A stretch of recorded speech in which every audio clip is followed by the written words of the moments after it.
അല്ല, രണ്ട് കാര്യങ്ങളാണ് സംസാരിക്കാൻ വന്നതാണ്.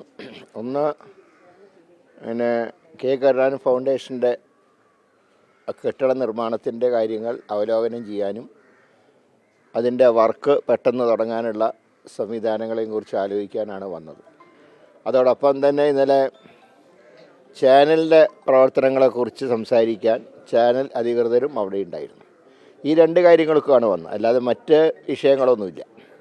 പിന്നെ സ്വാഭാവികമായിട്ട് തൃശ്ശൂരിൻ്റെ വിഷയം കൂടെ ഞാൻ അദ്ദേഹത്തിൻ്റെ ശ്രദ്ധയിൽപ്പെടുത്തി. അത് എത്രയും പെട്ടെന്ന് തീരുമാനം ഉണ്ടാവുമെന്ന് അറിയിച്ചിട്ടുണ്ട്. ഇല്ല, അങ്ങനത്തെ ഇല്ലല്ലോ. അതില്ല എന്ന് പറഞ്ഞു കഴിഞ്ഞാൽ പിന്നെ അതിൻ്റെ റീഓപ്പണിൻ്റെ ആവശ്യമില്ലല്ലോ. നടക്കാത്ത കാര്യം ചർച്ച ചെയ്യേണ്ട ആവശ്യമില്ല. അതുകൊണ്ടാണ് ഈ രണ്ട് കാര്യങ്ങളാണ്. ഒന്ന്, ഫൗണ്ടേഷൻ്റെ നേതൃത്വത്തിൽ കെട്ടിട നിർമ്മാണത്തിൻ്റെ കാര്യം ചർച്ച ചെയ്യാനും, രണ്ടാമതായിട്ട് ചാനലിൻ്റെ വിഷയങ്ങൾ ചാനൽ അധികൃതരുമായിട്ട് ചർച്ച ചെയ്യാനും.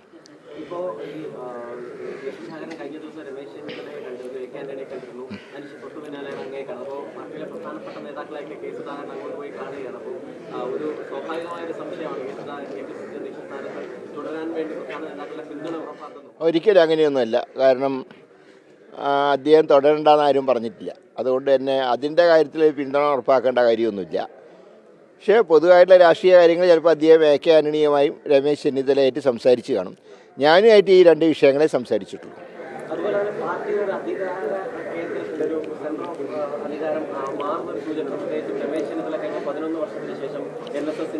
പരിപാടിക്ക് ക്ഷണിക്കുന്നു, അദ്ദേഹമായുള്ള പണക്കം മാറുന്നു. SNDP-യുടെ പരിപാടിക്ക് രമേശ് ചെന്നിത്തല ക്ഷണിക്കുന്നു. അങ്ങനെ രമേശ് ചെന്നിത്തല കൂടുതൽ കരുത്തനാകുന്നു. പക്ഷെ അങ്ങനെയല്ല. സാമുദായിക സംഘടനകൾ അവർക്ക് ഒരു പരിപാടിക്ക് അവർക്ക് ഇഷ്ടമുള്ളവരെ ക്ഷണിക്കുക, അത്രയേ ഉള്ളൂ.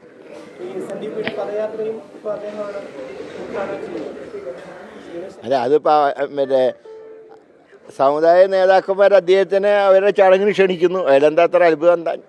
കോൺഗ്രസ് പാർട്ടി ഒരു സാമുദായിക സംഘടനകളുമായിട്ട് സ്പർദ്ധയ്ക്ക് പോകാറില്ല.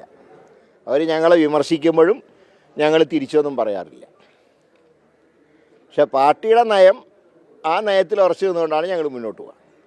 അപ്പോൾ അതിൽ ചിലപ്പോൾ അവർക്ക് എതിർപ്പുണ്ടാകുമ്പോൾ ചർച്ച ചെയ്ത് പരിഹാരം ഉണ്ടാക്കാൻ ശ്രമിക്കും. അത് സാധാരണയാണ്.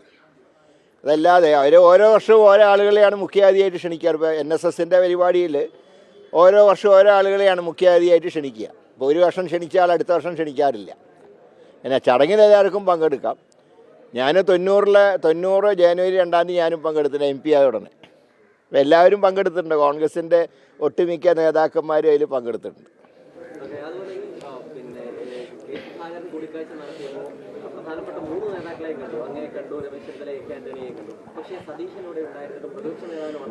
അല്ല, അവർ തമ്മിൽ എപ്പോഴും കാണാറുണ്ടല്ലോ. അതുകൊണ്ടാണ് അവർ ഏതാണ്ട് എല്ലാ ദിവസവും ഒരുമിച്ച് കാണാറുണ്ട്.